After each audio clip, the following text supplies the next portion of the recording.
प्रेम से बोलो सरस्वती माता की। हंस पे होके सवार, हंस पे होके सवार आइलन मैया सरस्वती। हंस पे होके सवार आइलन मैया सरस्वती। आइलन मैया सरस्वती, आइलन मैया सरस्वती। हंस पे होके सवार आइलन मैया सरस्वती। हंस पे होके सवार आइलन मैया सरस्वती। सिर पे मुकुटवा कान में कुंडलवा, सिर पे मुकुटवा कान में कुंडलवा, गरवा में बैजंती हार, गरवा में बैजंती हार आइलन मैया सरस्वती। गलवा में बैजंती हार आइलन मैया सरस्वती। कमल पर होके सवार आइलन मैया सरस्वती।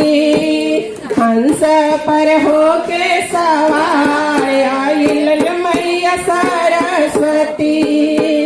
एक हाथ बीना दूसर हाथ माला, एक हाथ बीना दूसर हाथ माला, एक हाथ बीना दूसर हाथ माला। जगवा में होवे जय जयकार, जगवा में होवे जय जयकार आइलन मैया सरस्वती। जगवा में होवे जय जयकार आइलन मैया सरस्वती।